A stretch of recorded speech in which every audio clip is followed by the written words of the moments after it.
बच्चों, आज हम आपके सामने संस्कृत शिक्षण विधियों का पार्ट 2 लेके आए हैं, जिसको पाठशाला विधि से शुरू करते हैं हम। पाठशाला विधि के गुण और दोष में हम देखेंगे। पहला है गुण, चरित्र निर्माण में सहायक होता है। जो पाठशाला में गुरु होता है, वो गुरु बालक के चरित्र का निर्माण करता है, उसको नैतिक शिक्षा और अन्य बातों की जानकारी देता है। पाठशाला विधि में क्या होता है, मेधावी छात्रों का अधिक विकास होता है। जो जिनकी कैचिंग पावर अच्छी होती है, जो इंटेलिजेंट होते हैं, वो जल्दी से वो सीख जाते हैं। तीसरा गुण है इसका कि भारतीय संस्कृति व संस्कृत साहित्य के ज्ञान की प्राप्ति करना। जो भारतीय संस्कृति के प्रति जो ज्ञान दिया जाता है और संस्कृत साहित्य का ज्ञान दिया जाता है, उसमें बच्चे कैच कर पाते हैं और ठीक से समझ पाते हैं। चौथा गुण है इसमें, शुरू में होने वाला मौखिक कार्य शिक्षण सिद्धांत के अनुरूप होता है। जो भी इसमें मौखिक कार्य करवाया जाता है पाठशाला विधि के अंतर्गत, वो शिक्षण सिद्धांत के अनुरूप ही होता है। पांचवा गुण है शुद्ध उच्चारण का विकास व उच्चारण दोष की समाप्ति। इसमें बालक को उच्चारण करके, बोल बोल के या उच्चारण के माध्यम से सिखाया जाता है, जिससे उसके उच्चारण दोष की समाप्ति हो जाती है। छठा है कंठस्थीकरण का विकास। बालक को श्लोक, छंदी आदि कंठस्थीकरण करवाए जाते हैं। अगला है इसमें स्मरण शक्ति का विकास। जब बालक कंठस्थ कर लेता है तो उनको अच्छी तरीके से सीख जाता है और समझ जाता है। ये तो इसके गुण थे। अब इसके दोष की तरफ भी ध्यान देंगे। पहला है मंद बुद्धि बालकों का पिछड़ जाना। पाठशाला विधि में ऐसा होता है कि जो अच्छे बालक होते हैं, जिनका सीखने की क्षमता अच्छी होती है, वो जल्दी सीख पाते हैं, और मंद बुद्धि बालक है जो पीछे रह जाते हैं। मनोवैज्ञानिक सिद्धांतों का अभाव, क्योंकि इसमें रटन प्रणाली है, शिकायत स्मरण शक्ति बढ़ती है, इस तरह के होता है, तो जो मनोवैज्ञानिक सिद्धांत है कि जो सीख करके सीखना या प्रोजेक्ट विधि, इस तरह की चीज़ों का इसमें अभाव पाया जाता है। शिक्षण में अंतःक्रिया का प्रभाव। बालक गुरु द्वारा सिखाई गई चीज़ों को स्मरण करता है, याद करता है, कंठस्थीकरण करता है, तो उसमें अंतःक्रिया नहीं हो पाती है। शारीरिक और सामाजिक विकास नहीं हो पाता था। तो पाठशाला विधि में शारीरिक और, क्योंकि इसके लिए एक्सरसाइज वगैरह या आपस में एक दूसरे का समूह बना के रहना, इस तरह की कोई क्रिया विधि नहीं हो पाती थी। कठोर अनुशासन, नीरस तथा शिक्षण में अरुचि। पाठशाला विधि जब पहले लिया जाता था तो अनुशासन काफ़ी कठोर होता था। बालक अनुशासित मुद्रा में कई घंटों तक बैठे रहते थे, जिससे जो ये शिक्षण है जो नीरस हो जाता था और उसमें अरुचि पैदा हो जाती थी।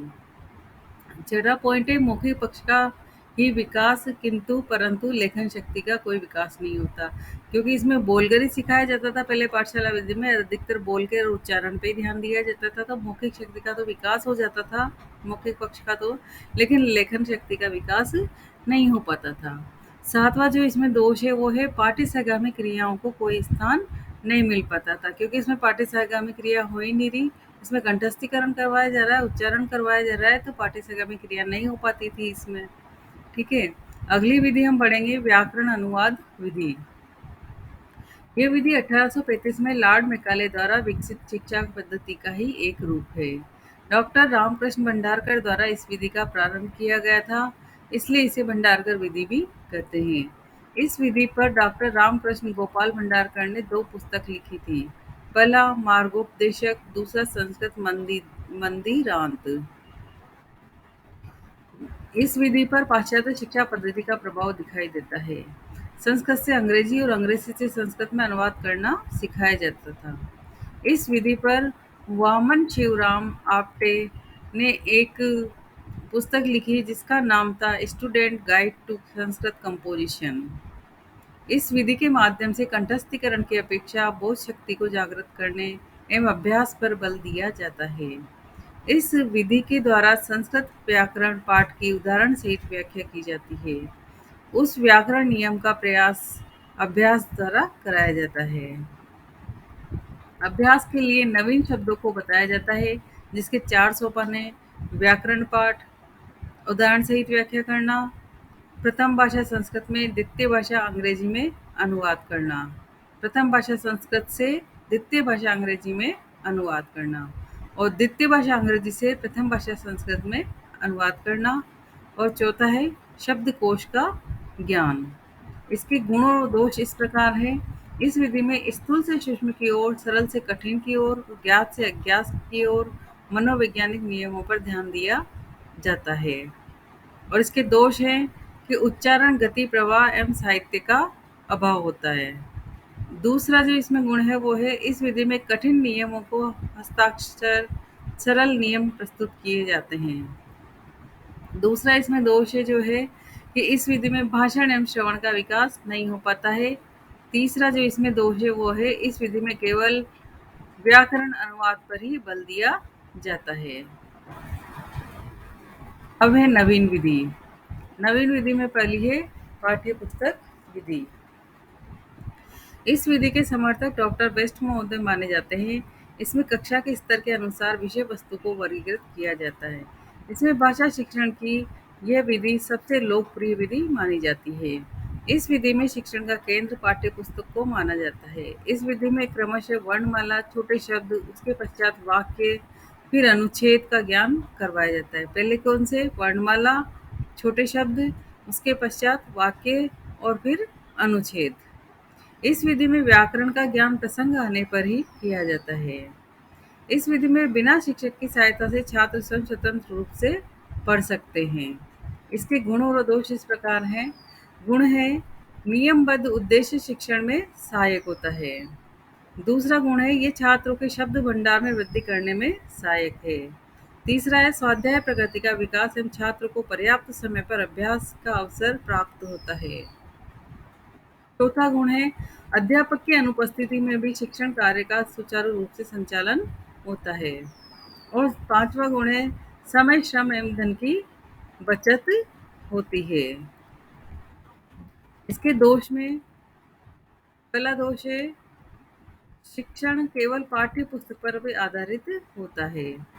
दूसरा दोष है व्यक्तिगत विभिन्नता के सिद्धांत की अवहेलना होती है। तीसरा दोष है पाठ्य पुस्तक उद्देश्य प्राप्ति का साधन होता है, जबकि इस विधि में शिक्षक उसे ही साध्य मान लेते हैं। इस विधि में केवल सैद्धांतिक ज्ञान पर ही बल दिया जाता है, व्यवहारिक एवं प्रयोगात्मक ज्ञान पर नहीं। अगली विधि है प्रत्यक्ष विधि या निर्बाध विधि, सुगम, सरल या प्राकृतिक विधि। इसमें भाषा शिक्षण की यह विधि सर्वश्रेष्ठतम है। इस विधि में प्रत्यक्ष का तात्पर्य कार्य करते दिखाने से है। इस विधि का सर्वप्रथम प्रयोग 1901 में फ्रांस में गुइन ने किया था। इस विधि के प्रवर्तक प्रोफेसर वी.पी. वोकिल थे। इसके समर्थक जेसपर्सन गेटे हैं। इसके विरोधी है डॉक्टर रामकृष्ण गोपाल भंडारकर, वामन शिवराम आप्टे। इस विधि में बालक को बिना व्याकरण के नियमों का ज्ञान कराया भाषा सिखाई जाती है। इस विधि में बालक की मातृभाषा के बिना अन्य भाषा का ज्ञान कराया जाता है। प्रत्यक्ष विधि में दृश्य एवं श्रव्य साधनों का प्रयोग अधिक किया जाता है। प्राथमिक कक्षाओं हेतु यह विधि सर्वाधिक उपयोगी है। यह विधि मौखिक अभ्यास पर अधिक बल देती है। काठिन्य निवारण के लिए दृश्य श्रव्य साधनों का प्रयोग किया जाता है। इसका उद्देश्य संस्कृत भाषा शिक्षण में संस्कृत में वातावरण का निर्माण करना है। इसके गुण: संस्कृत शब्द, उच्चारण या अभिव्यक्ति का विकास संभव हो पाता है। अगला गुण है संस्कृत भाषा शिक्षण, संस्कृत में वातावरण का निर्माण करना। और तीसरा गुण है इसका भाषा शिक्षण की श्रेष्ठ विधि है। दोष है व्याकरण ज्ञान का अभाव रहता है। दूसरा दोष है इस विधि में अधिक से अधिक सुनने और बोलने पर बल दिया जाता है, किंतु लेखन और पठन की अवहेलना की जाती है। अगला दोष है छात्रों को शब्दावली का बहुत ही सीमित ज्ञान हो पाता था। अगली विधि है हर्बर्ट की पंचपदी विधि। हर्बर्ट एक प्रमुख शिक्षा शास्त्री मनोवैज्ञानिक थे। उनके सिद्धांतों के आधार पर उनके शिष्यों ने इस पंचपदी विधि को प्रस्तुत किया। 5 पदों के द्वारा शिक्षण कार्य कराए जाने के कारण इस शिक्षण विधि को हर्बर्ट की पंचपदी विधि के नाम से जानते हैं। शिक्षा शास्त्री हर्बर्ट शिक्षण हेतु 400 सोपानों से युक्त शिक्षण प्रणाली तैयार की। स्पष्टता, संबद्धता, व्यवस्था और विधि। और स्पष्टता में फिर 2 भाग किए: प्रस्तावना, विषयोपस्था, तुलना, सामान्यीकरण और प्रयोग। स्पष्टता के 2 भाग है: प्रस्तावना, विषयोपस्था और संबद्धता की है तुलना, व्यवस्था का सामान्यीकरण और विधि का प्रयोग। हर्वर्ड के बाद उनके शिष्य शीलर व रे ने प्रथम सोपान स्पष्टता को दो भागों में प्रस्तावना विषयोपस्थापना में विभाजित कर दिया। प्रस्तावना, आप देखिए इसमें पहले 4 भाग थे, स्पष्टता, संबद्धता, व्यवस्था और विधि। 4 भाग थे, बाद में स्पष्टता के 2 भाग हुए और फिर ये 5 भागों में हो गई। पहला है प्रस्तावना। इस विधि में पाठ को पूर्ण रूप से छात्रों के सामने रखना। इस विधि में नवीन पाठ को प्रस्तुत करने से पहले शिक्षक द्वारा छात्र के पूर्व ज्ञान को जानने के लिए प्रश्न चित्र, मानचित्र, श्लोक आदि माध्यम से नवीन ज्ञान की ओर ले जाना प्रस्तावना है। पूर्व ज्ञान से जोड़ते हुए एवं साथ में छात्रों को मानसिक रूप से तैयार करते हुए नवीन पाठ की प्रस्तावना के माध्यम से अध्यापक के द्वारा पाठ की उद्घोषणा की जाती है। शिक्षक 4-5 प्रश्नों के माध्यम से वार्तालाप के द्वारा छात्रों को तैयार करता है और उनके पूर्व ज्ञान को जानकर नवीन ज्ञान की ओर ले जाता है। जैसे हम बीएड में जब लेसन प्लान बनाते हैं तो उसमें 5 प्रश्न रखते हैं। उनकी बात हो रही है कि प्रस्तावना में हम पूर्व ज्ञान को से लेकर नवीन ज्ञान की ओर ले जाते हैं, जिसमें अंतिम प्रश्न समस्यात्मक होना आवश्यक है, जिसके उत्तर स्वरूप शिक्षण नवीन पाठ प्रस्तुत करता है, जिसे पाठ योजना में प्रस्तावना कौशल कहते हैं। दूसरा है विषयोपस्थापना। इसके मुख्य उद्देश्य हैं, इस विधि में पाठ को पूर्ण रूप से छात्रों के सामने रखना होता है। इस सोपान का उद्देश्य कथन के साथ विषय के साथ प्रस्तुतिकरण किया जाता है। इसके साथ ही नवीन पाठ का शिक्षण कार्य आरंभ हो जाता है। भाव के अनुसार विषय वस्तु को 2 या 3 भागों में विभक्त करके प्रस्तावना के बाद प्रस्तुत किया जाता है। इसमें आदर्श वाचन शिक्षक द्वारा, अनुकरण वाचन छात्रों के द्वारा, इसके बाद विभिन्न विधि से काठिन्य निवारण, अशुद्धि संशोधन आदि किए जाते हैं। प्रश्नोत्तर के माध्यम से किया जाता है। तुलना, शिक्षण के दौरान जिन जिन शब्दों और अर्थ में समझने में कठिनाई होती है, उन शब्दों के भाव को स्पष्ट करने के लिए विभिन्न श्रव्य दृश्य सामग्री का प्रयोग करते हुए छात्रों के द्वारा अर्जित ज्ञान से वर्तमान पाठ की तुलना करते हुए विषय वस्तु को स्पष्ट किया जाता है। मुख्य उद्देश्य विषय वस्तु को स्पष्ट करना। सामान्यीकरण, सामान्यीकरण का मुख्य उद्देश्य है विषय वस्तु को सार रूप में प्रस्तुत करते हुए नियमबद्ध करना। पाठ की तुलना के बाद इसमें पढ़े गए पाठ के निष्कर्ष तथा सार तक छात्र पहुंचने का प्रयत्न करता है। तत्पश्चात छात्र निष्कर्ष पर आ जाते हैं। इसके अंतर्गत नियम निर्माण, सिद्धांत निर्माण, पुनरावृत्ति प्रश्न, सामान्य भाव की कविता, बोध प्रश्न तथा विचार विश्लेषण प्रश्न इत्यादि आते हैं। इसका व्याकरण पाठ में विशेष महत्व है। व्याकरण में इसे नियमीकरण करना कहते हैं। गद्य और पद्य में पाठ का सार अध्यापक द्वारा बताना तथा छात्रों से प्रश्नों के द्वारा मुख्य भाव ज्ञात करना, और पद्य में इसे अध्यापक कथन कहा जाता है। प्रयोग, प्रयोग का मुख्य उद्देश्य ज्ञान को स्थायी करना होता है। इसमें अभ्यास करने के लिए गृह कार्य दिया जाता है। मौखिक एवं लिखित दोनों प्रकार का ये होता है। इसके अंतर्गत नए ज्ञान को व्यवहार में लाने के लिए, छात्रों को अर्जित ज्ञान को उपयोग में लाने के लिए योग्य बनाया जाता है। अब है संश्लेषण विश्लेषण विधि, यानी कि पूर्ण से अंश की ओर, पूर्णांध अंश प्रति। शिक्षण सूत्र आधारित ये विधि है। सबसे पहले शिक्षक द्वारा संपूर्ण पाठ की विषय वस्तु को एक साथ संक्षेप में प्रस्तुत करते हैं। तत्पश्चात पाठ के विभिन्न अंशों का शिक्षण होता है। संस्कृत शिक्षण में विशेषतः व्याकरण एवं कथा करते समय इसका प्रयोग अधिक किया जाता है। इसके जो लाभ है वो है, एक साथ संक्षेप में विषय वस्तु प्रस्तुत करने पर शिक्षण रुचिकर हो जाता है। छात्र सीखने के लिए अभिप्रेरित होते हैं। इसके बाद है अगला समवाय, संवेद, संयुक्त समाहार और समन्वय विधि। बोकिल की नवीन विधि, आप्टे की मनोवैज्ञानिक विधि, परिकर की विश्लेषण संश्लेषणात्मक का मिश्रण होने से यह विधि संयुक्त विधि कहलाती है। दूसरी विधियों की उपेक्षा करने की बजाय समस्त विधियों के श्रेष्ठ गुणों को लेकर उनका संश्लेषण कर परिस्थिति के अनुसार प्रयोग करना ही संयुक्त विधि है। इस विधि को इस प्रकार समझा जा सकता है, जैसे अध्यापक कक्षा में गद्य का कोई पाठ पढ़ा रहा है, उसके बीच में व्याकरण का कोई पाठ आ जाए तो वहीं पर उसे व्याकरण सिखाएगा, या अन्य इससे संबंधित कोई विषय वस्तु आ जाती है तो वहीं पर चर्चा की जाती है। अब है मूल्यांकन विधि। ये हर्बर्ट की पंचपदी विधि का मिश्रित रूप है। ये एक उद्देश्यनिष्ठ विधि है जो छात्र के स्थायी ज्ञान को परखती है। सबसे पहले पाठ योजना के समय पाठ का उद्देश्य निश्चित कर छात्र के व्यवहार में होने वाले परिवर्तन को देखा जाता है। साथ ही व्यवहार परिवर्तन हेतु आवश्यक क्रियाओं को समाहित किया जाता है। इस मूल्यांकन का अर्थ होता है कि भावात्मक रूप में निर्णय देना। यह मनोवैज्ञानिक सिद्धांतों पर आधारित विधि है। इसके बाद है संरचना विधि।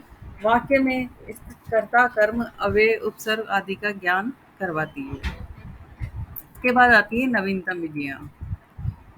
सूक्ष्म शिक्षण में इसका विकास किया जाता है जिसे शिक्षा अभ्यास की व्यवस्था जिससे ध्यान केंद्रित करने के साथ साथ नियंत्रित परिस्थितियों में शिक्षण का अभ्यास सूक्ष्म शिक्षण होता है। इसमें शिक्षा का समय निश्चित होता है। एक प्रशिक्षु द्वारा नियंत्रित परिस्थितियों में आत्मसात करने योग्य बनाया गया है। सूक्ष्म शिक्षण का समय चक्र।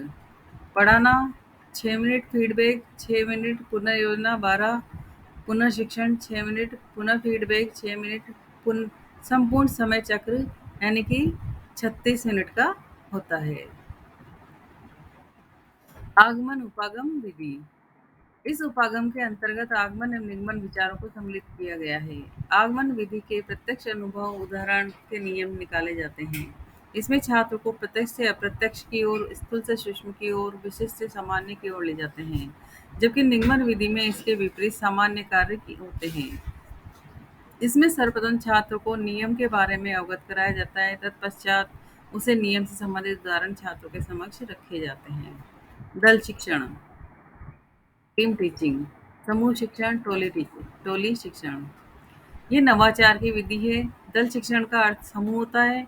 जब किसी कक्ष में विशेषज्ञ शिक्षक समूह द्वारा अध्यापन कार्य करवाया जाता है तो वह दल शिक्षण के अंतर्गत आता है। समस्या समाधान विधि। इसमें सर्वप्रथम विद्यार्थियों के समक्ष चुनौतीपूर्ण परिस्थितियां पैदा की जाती है ताकि विद्यार्थी समस्या के समाधान हेतु विविध प्रकार से प्रयास करते हुए शिक्षक के निर्देशन में उसका समाधान करता है। इसके प्रवर्तक थे थॉमस एवं रिस्की। ये उच्च शिक्षण हेतु उपयोगी है। इसके बाद है कंप्यूटर आधारित शिक्षण विधि। कंप्यूटर सूचना और प्रसार प्रौद्योगिकी के क्षेत्र में सीखने और प्रशिक्षण की विधि है।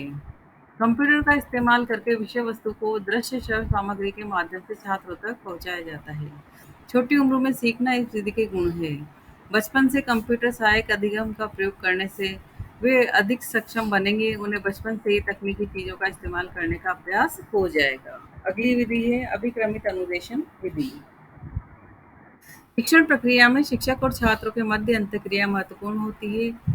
अभिक्रमित अनुदेशन किसी अधिगम सामग्री को क्रमित पदों की श्रृंखला में व्यवस्थित करने वाली एक क्रिया है, जिसके द्वारा छात्रों को उनकी परिचित पृष्ठभूमि से एक नवीन जटिल सिद्धांतों तथा अवबोधों की ओर ले जाया जाता है। क्रमबद्ध तरीके से सीखने वाली इस विधि के दो भेद हैं।